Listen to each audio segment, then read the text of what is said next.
today is a distillation out of the stuff around about leadership and management that I found to be really, really useful for businesses and organizations around Leeds. Stuff that you probably already know, but I want to go through it all again with you again, because this stuff we don't seem to commonly use. So I say I'm part of ActionCoach, and this really is the leadership versus management webinar. Well, let's dig back into time a little bit. I think the last great book there was on management was the 1 Minute Manager, which was written, was it 70s or the 80s?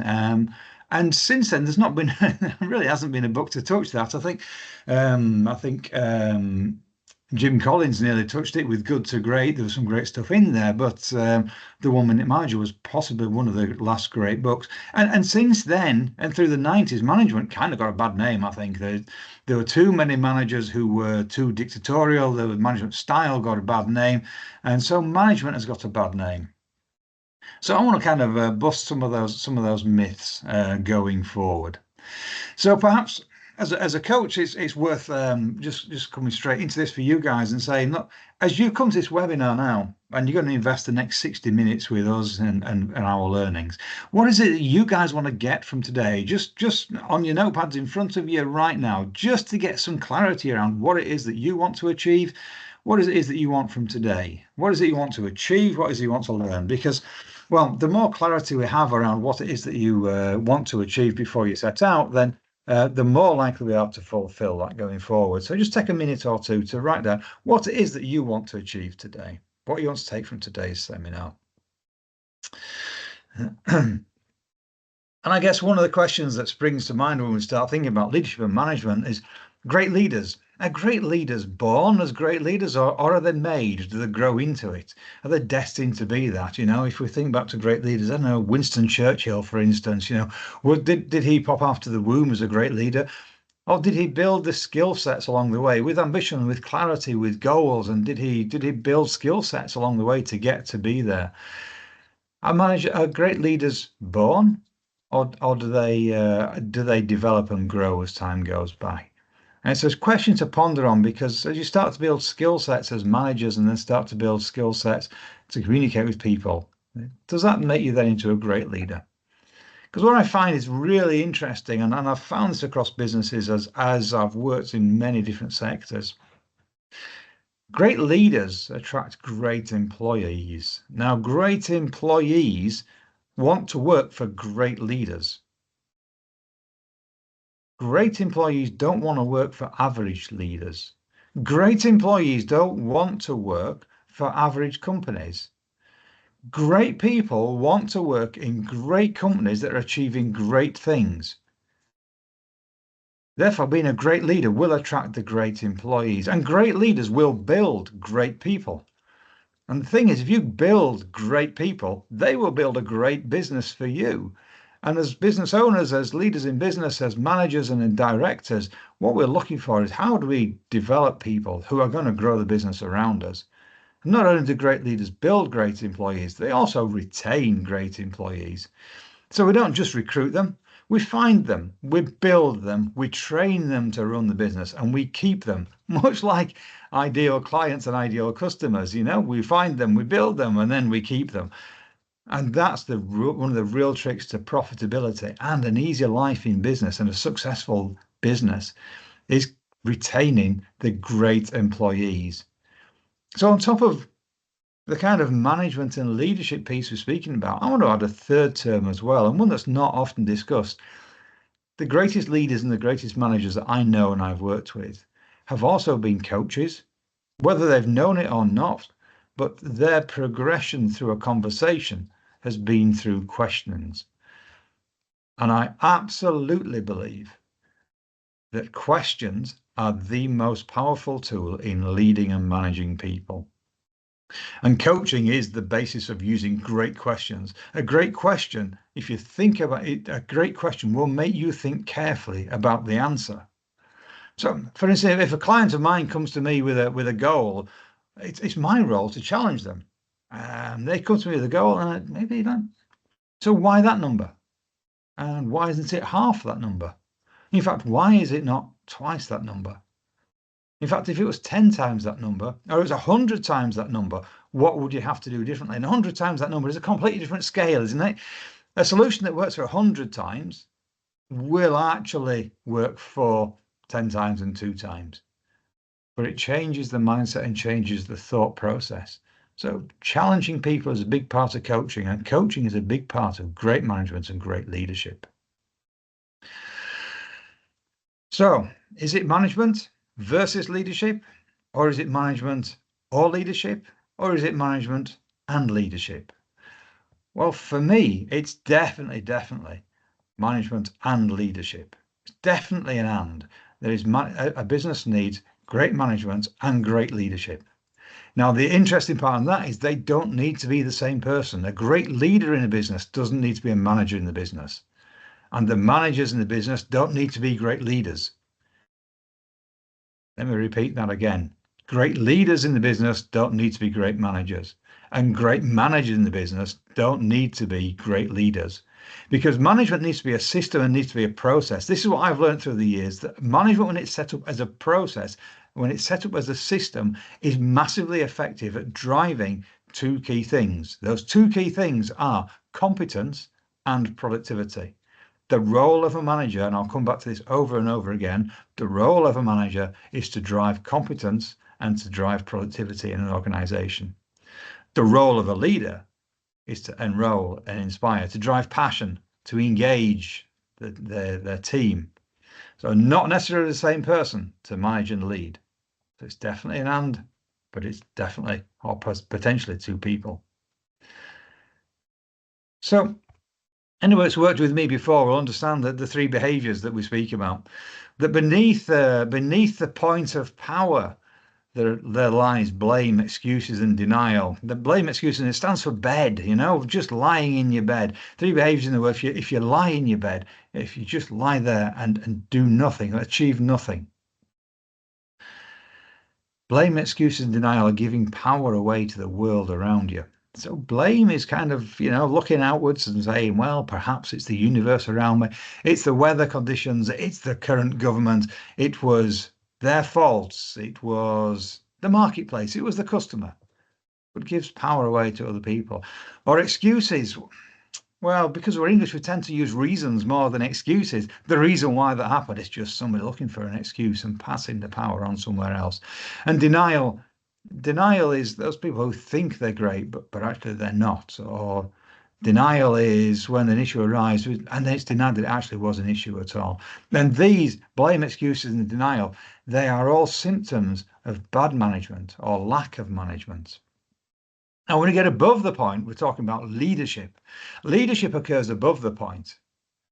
Leadership is taking responsibility, our ability to respond in the moment. Accountability, actually the ability to put measures alongside a role and count those measures. And the ownership is actually that overview, that complete perspective on, right, this is mine, I'm taking it and I'm running with it. So above the point is leadership. Management takes excuses, blame, and denial and moves it above that point of power. It's worth flicking back to that, actually, and just rate yourself at the moment, or rate your team, rate your management team at the moment. How much are they accepting blame, excuses, and denial? How much are they looking for? How much are they creating of blame, excuses, and denial? And how much leadership is being shown in your organization? How much ownership, accountability, and responsibility is being spoken about and being practiced in your organization? Because those are the two areas of leadership and management. Management is about laying to waste the excuses, laying to waste the blame, and not leaving any room for denial. Leadership is how do we build people to own the direction in which they're moving. So let's discuss the denial piece. And I find this fascinating because, again, working coaching with clients, and I do love coaching because we get to get under the skin of the people around us. Why I prefer coaching to consultation before consulting work or mentorship. Because in coaching we can ask great questions and we can get to understand how people, when there's a denial occurring in the organization around them, how are they creating that denial? Interesting phrase. There's people now going, how do you mean create denial, Ian? What does that mean? How do we create? We don't create denial. Well, creating it is allowing it. Creating it is when we actually ourselves perhaps practice denial. Perhaps there's times when the issues occur in the organization and we ourselves we don't step up. So perhaps we had a formerly a rock star employee in the organization, somebody that used to do really, really well, so got a really warm spot in our heart. And now they're still doing well, but in terms of sales, they're bringing in C grade clients and D grade clients. Actually, the business they're bringing through the door causes more problems than it actually is value to the business. But because they've been formerly been a great employee and because they are bringing in big numbers, we kind of let it roll. And they think they're great, but in actual fact, they're really poor performers. Well, the role of a manager in that stage, in that situation, is to confront the behavior. When there's denial taking place in the organization, you've got to call it out. You've got to confront the behavior and face up to it, which means, getting your ducks in a row, obviously, making sure, preparing for the conversation. Preparing for the conversation might be understanding, right, actually defining what that role should be, what the responsibilities are, what the role, what the KPIs are, and what the key performance activities are in that, to then be able to challenge that behavior, get the ducks in a row, and then head into that significant conversation. And then when we put a procedure in place, that means there's no hiding place for them. They either have to perform or they have to hold their hands up and be seen. Then we can start to decide whether they're going to improve their performance or whether they actually need to, well, just write their own resignation and depart. The role of a great management system is to prevent that happening in the first place. That's why management is a system. It needs to prevent, it needs to leave no shadow where denial or blame can lie. That's the power of a great management system. And the thing is, when we go back to that maverick employee, what we often find by the time we've been through a kind of 90-day performance improvement plan with that maverick employee, we've set out what is their KPIs and what their key performance activities are. And they've come along and said, well, actually, you know what, this is not me. The organization's changed around me. This is no longer me. And they choose to hand in their notice. That's the moment when we have to sit still and just give them a pencil and paper and sit with them while they write their notice out. Don't give in to it. Don't find them another space to hide in. Let them go. By the time they've reported to you every morning and reported to you every evening on their KPIs and KPAs, then we get to have no hiding place. That's what a great management system looks like. So some will go as soon as they can, and some will hang on for a little bit longer. Generally, I find when we get to that stage that 20% actually survive that process and come out of it more innovated, more directed, more what's the word for it? More motivated to stay with us going forward. Whereas 80% do tend to fall by the wayside and say this isn't for them. So where there's denial in the organization, it's massively important that the manager should step up and manage that denial and recognize, are they creating it themselves in the first place? Are they causing denial? And the same thing for creating and managing blame. See, blame is, well, it's one of the easiest things to create by the questions that we ask. How often has something gone wrong in an organization and the managers come storming out going, why has this happened? Why? A why question is just such a great question to cause somebody to go looking for an excuse. Who did this is another great question that just gets somebody wanting to point at somebody else in the room right there.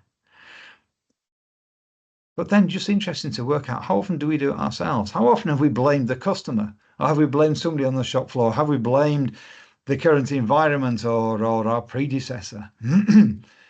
So sometimes we create that culture of causing blame, and we need to be able to recognize that languaging in ourselves and change that languaging. It's a bad question that then leads to blame, the who or a why. And sometimes, as managers, we even then follow that. We ask, why why have sales fallen away? And the sales department go, oh, it's marketing. They're not generating the leads.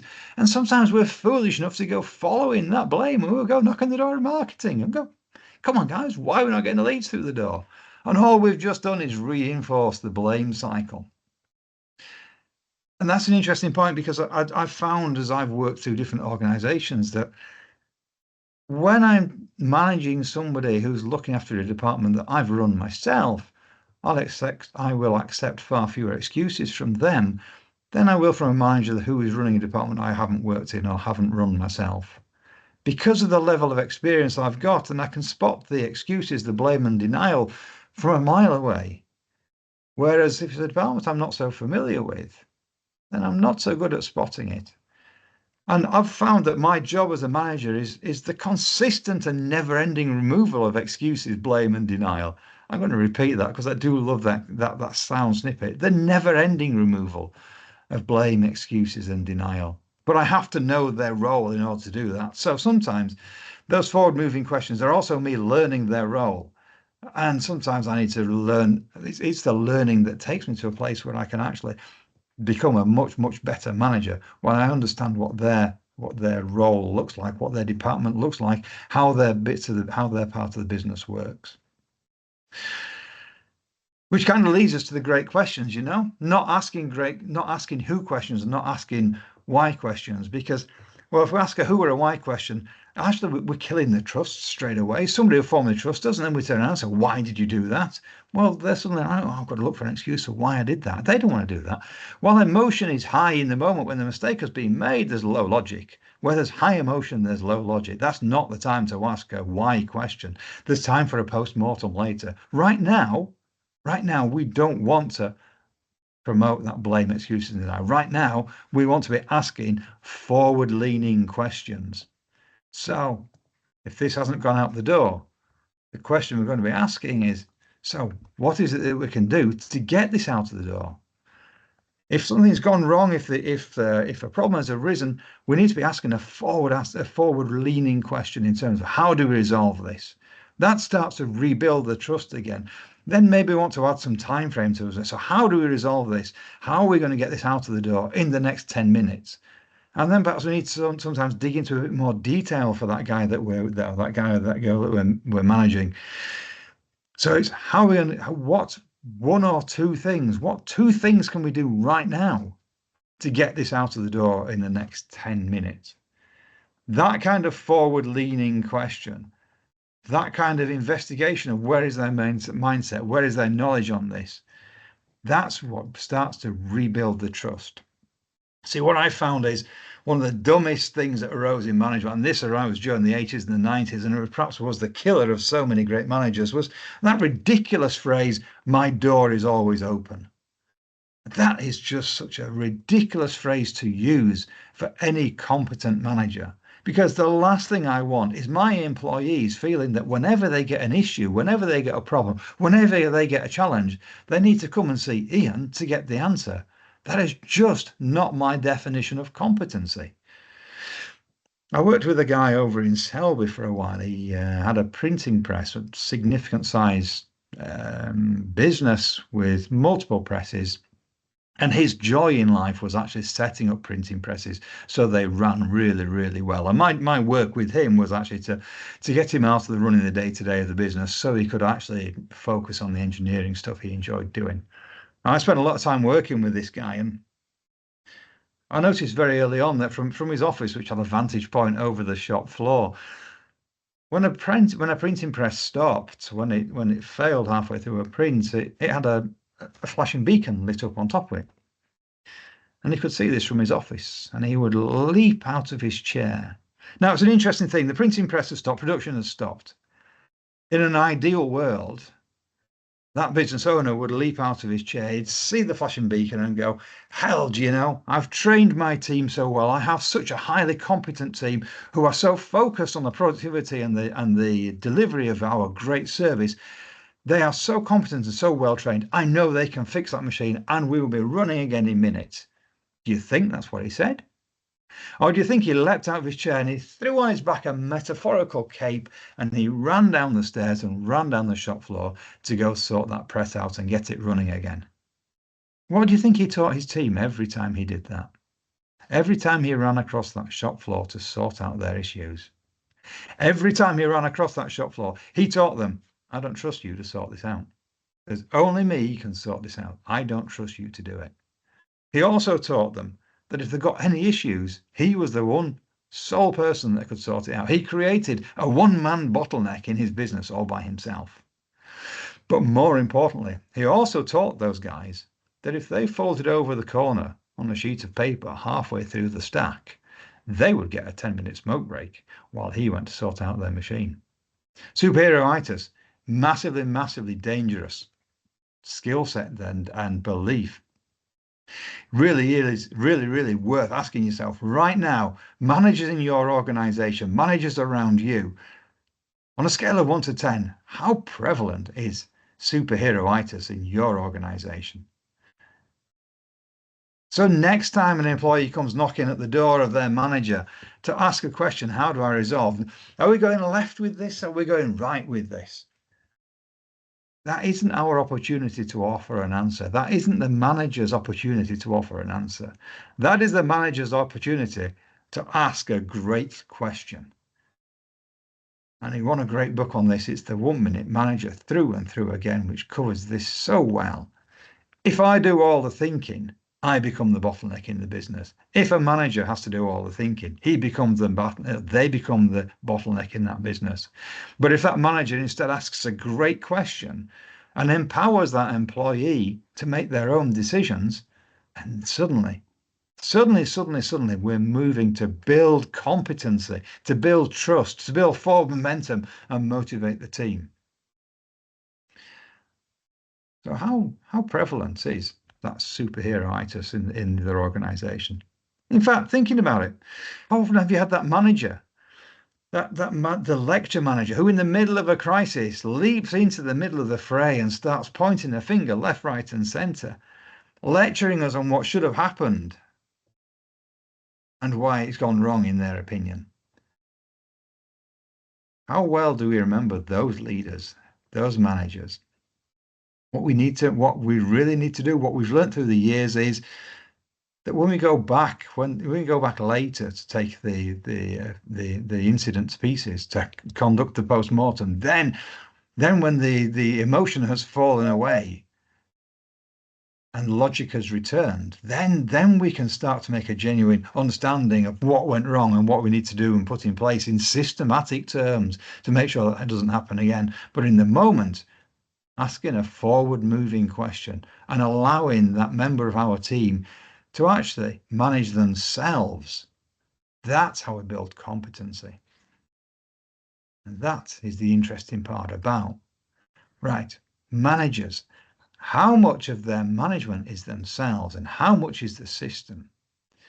Because as I said at the outset, great management is actually a great system. Good management systems should take around about 80% of the responsibility of what happens in the business. Our managers should be taking around about 80% of the responsibility in the business and come to us for maybe only 20% of those. Now, granted, sometimes we do need to micromanage. There is a phase in anybody's working life, in the career trajectory of any employee we take on, when they will need micromanaging, when they're new to the role, when a new role comes in, when we pass them a task they've not done before, then some micromanagement is needed. That's absolutely, it's like raising children, you know. There's a time when we need to actually hold their hand and take them through things one at a time. But at the same time, they've got to learn along the way. They've got to learn what that journey is. You know, it's like a baby. A baby needs micromanaging. If you don't feed it, it's going to die. But in the course of time, it's going to learn to fend for itself.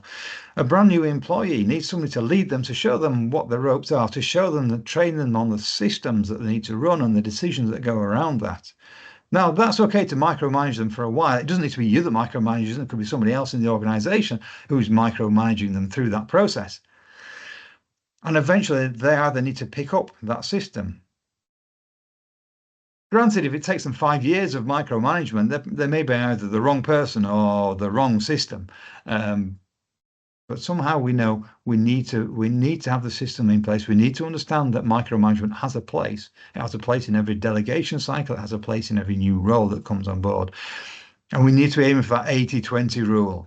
80% of management sits in the system. 80% of management sits with our managers.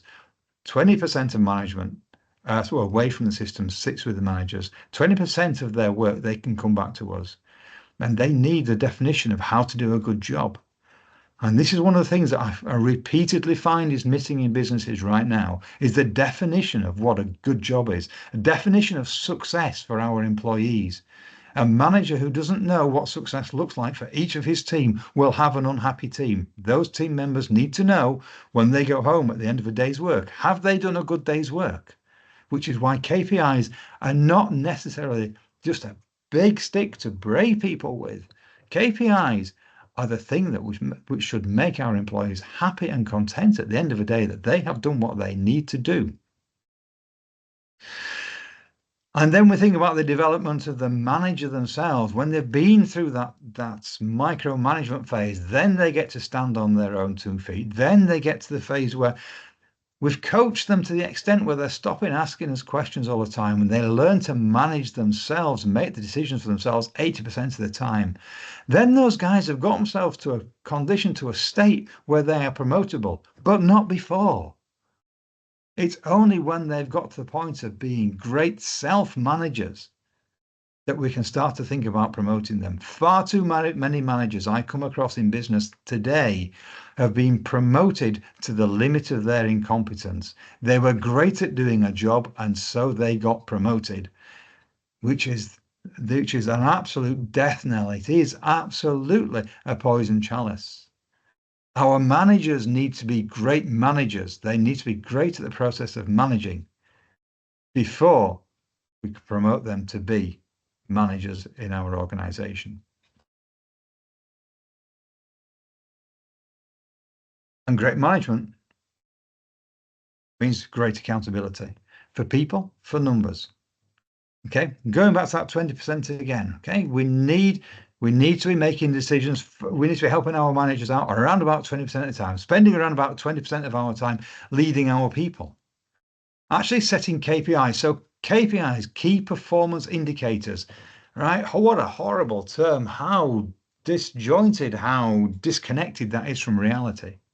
Key performance indicators are a real number that we can measure, that shows us an employee, that shows that somebody that reports to us is doing what they need to do. They are being successful in their role. A great KPI defines success in one of our direct reports. Now, which takes me to the organogram. The organogram, the organizational structure for any organization, any business, has been viewed as the management structure, the flow of management down an organization. And I want to challenge that. That organizational tree is an upward flow of responsibility. It's an upward flow of reporting to the top of the tree. Every business I work with has basically 5 boxes at the head of the organization. There's one single box sits at the top, and that is the general manager or the managing director or perhaps the CEO. And that, in my world, is an administrative role. It's a coordinating role. It's not necessarily a leadership role. It's a coordination role. And the coordination is the coordination of great measurements, great KPIs for anybody that reports into that role. The next layer down is, there's a box that's sales, growth, business development kind of box, sales and marketing, for want of a better phrase. There's another box which is operations, the actual delivery of the product or service that we deliver. There's another box which is finances, looking after the money in the business, where it should be spent, how it's being spent, who needs paying and who needs to pay us. And the final box is the HR box, how to look after the people. Those 4 boxes report up to the MD, the general manager or whatever, and they report the KPIs in that role. They report up to that role. KPIs are the outcomes that come from a role, and KPAs, key performance activities, are the measurable activities that take place in that role. And when these are agreed with the people that have that role, and they actually have ownership of that role, then they will deliver the numbers that you need. Now, remember, the accountability piece is so massively important. We set the KPIs and we set the KPAs, and we expect our people to conform and fulfill those KPIs and KPAs. I need to probably missed a slide on that one. So the reason we put the KPIs and KPAs in place is because it creates pressure. Now, in the modern world, pressure's got a bad name. But, well, I don't know about you, but I actually enjoy going to the gym. I enjoy working out. I get a dopamine hit off it. I enjoy the health benefits that come from going to the gym. I'm fairly good at going to the gym. But if I work with a PT, I do 20% more, 30% more. I work so much harder because the challenge is there, because there's accountability there, because somebody pushes me harder. Great performance needs pressure. Pressure creates great performance. So KPIs are a great way of creating that pressure, which then drives for performance.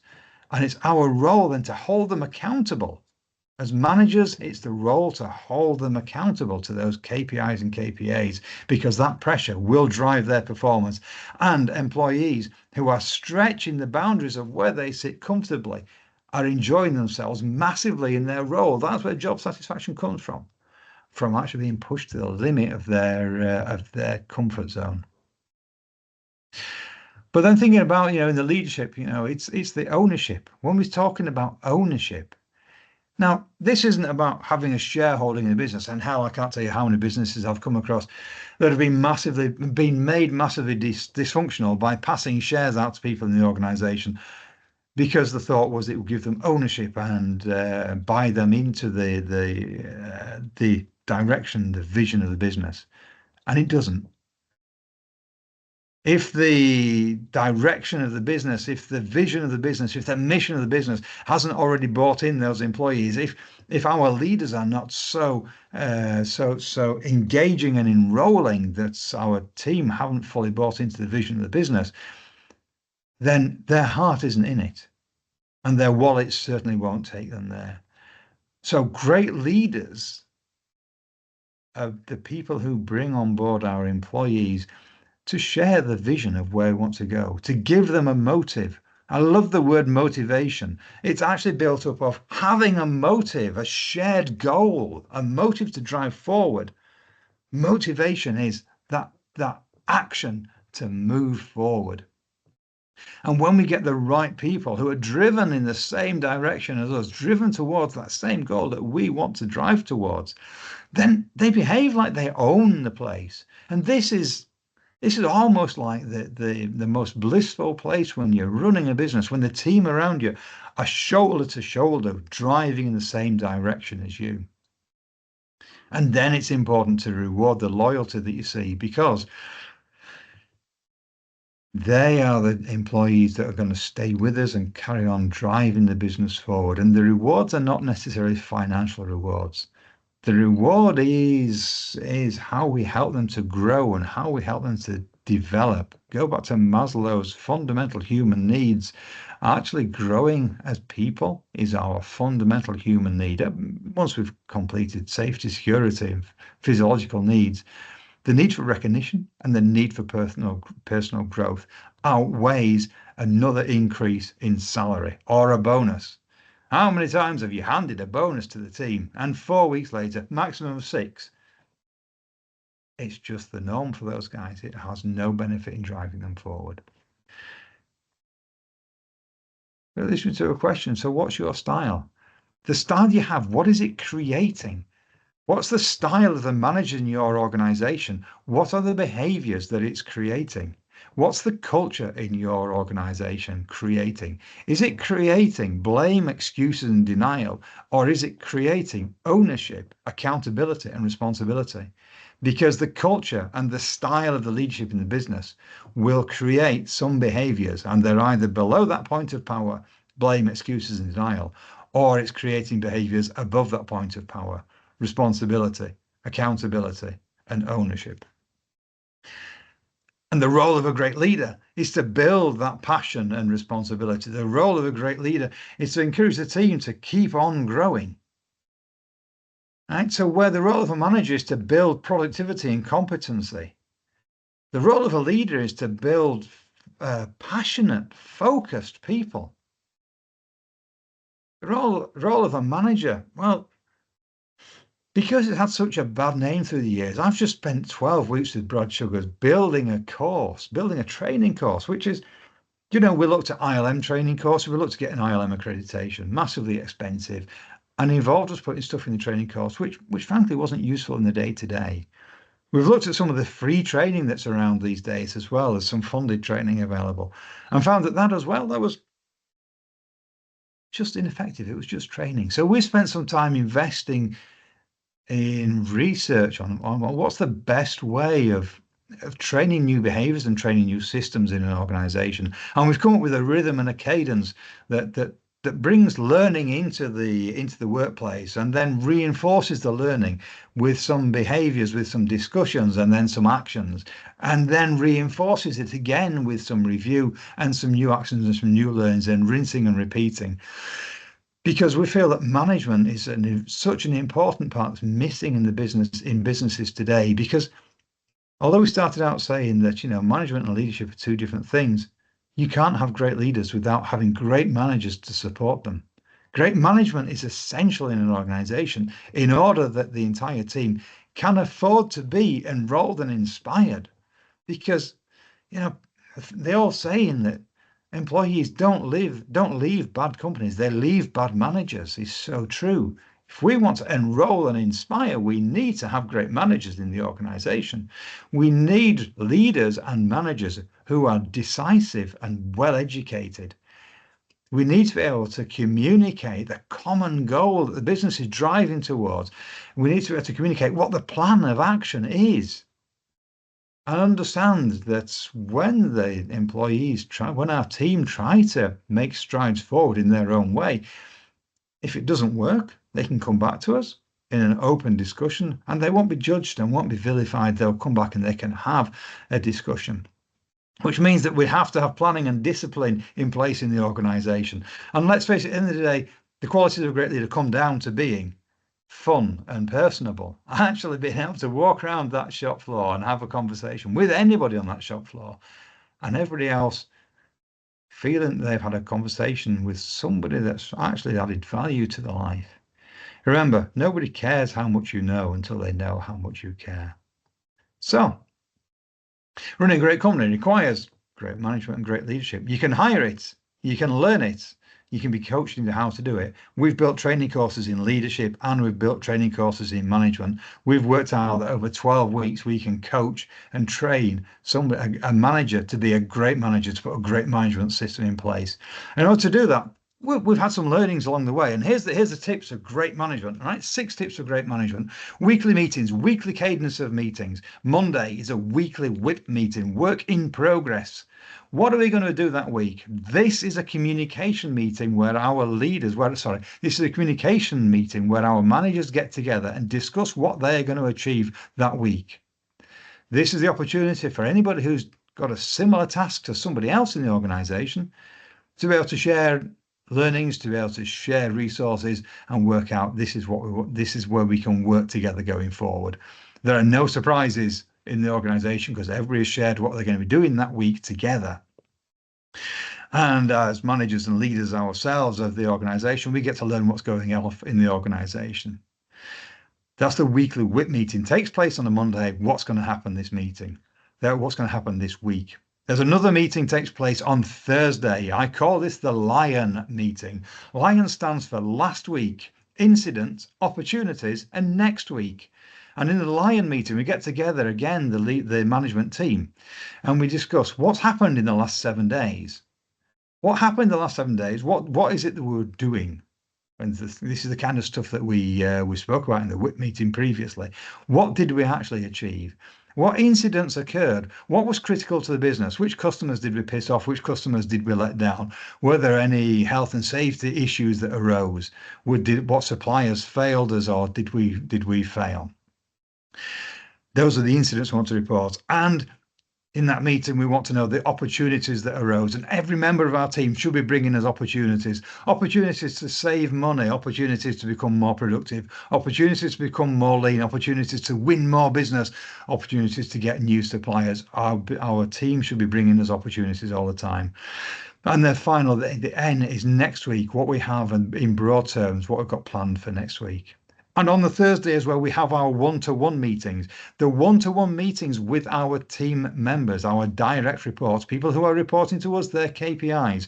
We sit down, we go through their KPIs. How have they got on with their KPIs? What have they succeeded in terms of their KPIs? Where have they let themselves down? And what resource or training do they need to be able to achieve that next week? What KPIs, their key performance activities, have they fulfilled their numbers? Do they need more challenge? This is their opportunity to tell us how they are performing in their role, not our opportunity as a manager to berate them and beat them with a big stick. This is their opportunity. The weekly one-to-one takes place on a Thursday. It's their opportunity. Remember as well the 20-60-20 rule, the rule of delegation. If I gave Joe a job to do and I get on Monday, I give Joe a job to do and it needs to be completed by Friday. On Tuesday, I'm going to check in with Joe just to make sure that what I thought I communicated with him is what landed with Joe, and to make sure that Joe has started working on that. That means that if I had miscommunicated, if what landed with Joe was something different to what I thought I communicated, we have a chance to correct it. If Joe has forgotten about it, it's time for Joe to catch up. I check in again, another 60% of the way on the journey, so 80% of the way through. So if I gave him the job on Monday, this is Thursday. And on Thursday, I want to check, are we good for tomorrow? Are we all set? This is the opportunity to find out if we're going to miss our promises. Okay, we ask on Thursday whether we're going to achieve our promises on Friday, because then we've got 24 hours to either hit the panic button and get things sorted out, or to get in touch with whoever we might be going to let down and let them know we're going to let you down. What else do we need to do here? And give us the opportunity to have a forward-leaning conversation about, okay, in order to achieve this, what is it? What two or three actions are you going to take right now to make that work? Other great management tips, walking around. Jesus, how often in my role as an engineering manager and my role in building electricity networks, did I walk through stores? And walking through stores, I could reach into a bin and pick out a component, and by some magnetic function managed to pick up the one component that was faulty in there. That's just what happens when you walk around. You have conversations with people, you learn stuff, and people know who you are and what it is. They learn the communication skill and learn that you are one of them and you are a walking, talking being just like them. Daily KPI and to achieve. All my direct reports have written on, before they go home at night, they write down what they are going to achieve the following day. From the work I've done so far, I achieved 30% increased productivity from my team by getting them to write down today what they're going to do tomorrow. Their daily KPIs, what they're going to achieve tomorrow. And the other great tip to management is the 1-minute manager. My office door most definitely is not always open. If you have a question you want to bring to me, bring it to the meeting. That's why I run a WIP meeting on a Monday. It's why I run a Lion meeting on a Thursday. Bring it to the meeting. If it's pressing and we need to discuss it now, if it's so urgent we need to discuss it right now, I will be asking you a forward-leaning question and expecting you to have the answers, because if you believe I have the answers, I will become the bottleneck in the business. That is not my role. And if that's a tip for great managers, 6 tips for great managers, 6 tips for great leaders. The one that's come to me over and over again is, leaders don't lead teams. We lead individuals. There are individuals. And if we are not talking to each individual in the team, then we are just distancing ourselves from the team, which means that we need to understand communication styles. And I use DISC and VAC communication styles extensively. DISC is such a powerful tool in terms of making sure I do not miscommunicate with the people around me. And VAC is such a powerful tool in making sure that I can communicate clearly with other people. I've learned that more and more and more communication is necessary. And in the modern world, that's become even more prevalent than ever it was before. So more communication, more and more understanding of what our vision, our mission, our goals, our action plans look like. Communicating what the big picture is of what we're going to achieve and the brightness of it, the brightness of the future, because In the modern world, the algorithms which run on the most popular platforms that people will commonly access, the feeds that they are being forced with are such negative stories. I'm afraid that if it bleeds, it leads these days is such a strong message. And that's what grabs people's attention. Now, that is not part of my remit. It's not part of the remit of the business that we want to be a part of. So the brightness of the future is something we need to communicate and over communicate over and over again. And sometimes we just need to stop and listen. And I'm really blessed. And, God did this simple thing for us. He gave us 2 ears and 1 mouth. That's the order in which they should be used. And to be fair, it's been pointed out to me that listening only happens partially with my ears. Actually, 60% of my listening takes place with my heart. What is this person actually telling me heart to heart? What can I see in the physiology? Is this person in front of me scared? Are they worried? Are they excited? Are they innovated? Are they on part with my vision and my goals and my ambition in life? Or are they somewhere else? Listening takes place with eyes, ears, and heart. And perhaps just that little reminder, that breakdown of leadership, it really is. I love the simple analogy. I mean, there's a couple of boating analogies come through as we talk about management. But one is the old sailing ships. The steering wheel was at the back. Okay, it was back there for mechanical reasons as well, but the steering wheel, the helm was at the back of the ship. The captain stood at the back and ordered directions from the back of the ship. He could see everything that was happening in terms of what was driving that ship from that seat at the back, from that stance at the back of the ship. For me, leadership takes place from the back. It's an overview of everything that's going on.